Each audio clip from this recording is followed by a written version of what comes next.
Welcome to a short reflection by Sebastian Mahfoud on Canto XII of Dante's Paradiso. The Lord hears the cry of the poor. There is that kind of material poverty that limits the full expression of life, and is something against which men struggle. And there is another kind, the kind that expresses life more fully than all the riches in the world to which men might aspire, the kind that is sought voluntarily for the purpose of focusing one's energies on higher things. Bonaventure arises from this second kind, a follower of St. Francis about whom Thomas has just spoken.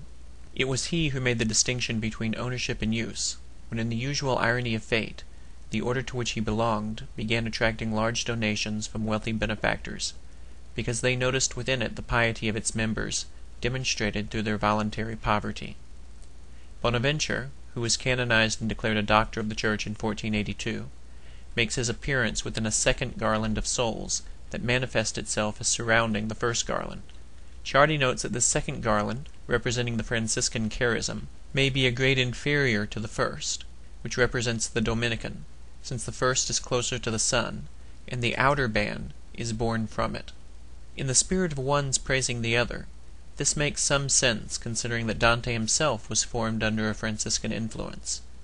Remember the chord he gave over to summon Geryon, and the reed Virgil plucked for him as a replacement on the shore of Purgatory, and is doing for the Dominicans what Bonaventure is about to do, defer to them in praise.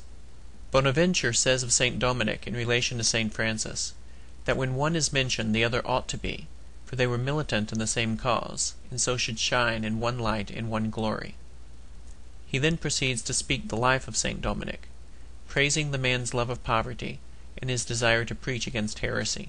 Ciardi notes that St. Dominic began his apostolate as an Augustinian who desired to overcome the heresies of the Albigensians, who, among other things, denied the resurrection. As St. Paul wrote in 1 Corinthians 15:14, "If Christ has not been raised, then our preaching is vain. Your faith also is vain."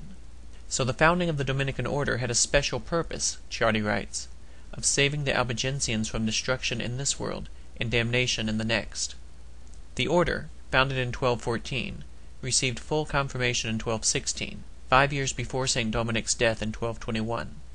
Unlike Francis, Ciardi continues, who dreaded learning as a corruptive force, and praised the holy ignorance of the rude and simple mind, Dominic labored for purity of doctrine, and founded his order for missionary scholars who were to go forth and preach the pure faith.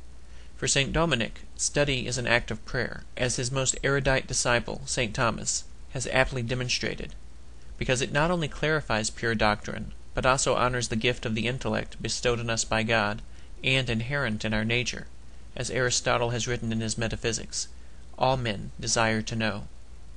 His praise at an end, Bonaventure then laments the degeneracy of his own order, the Franciscans, in a way similar to Thomas's lamentation of the degeneracy of the Dominicans. The Franciscans, Bonaventure says, have started moving in a direction opposite to that which their founder led them, and this has allowed a schism to occur within the order, with some observing the rule too slackly, and others too harshly.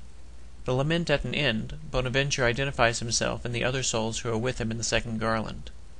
They include Illuminato and Augustine, two of St. Francis's early followers, Hugo of St. Victor, Peter Mangiador, Peter of Spain, the prophet Nathan, John Chrysostom, Anselm, Donatus, Rabanus, and Joachim of Fiore.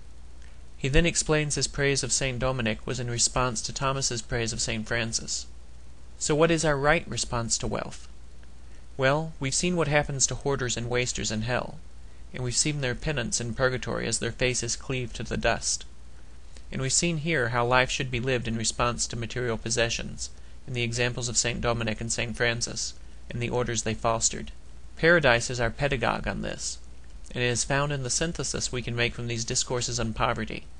We should consider ourselves stewards of the things we have in this world, and we should exercise proper stewardship by being conduits of our resources for the benefit of our communities, rather than dams who store up so many treasures on earth that we become obstacles to our true vocation of storing them up in heaven.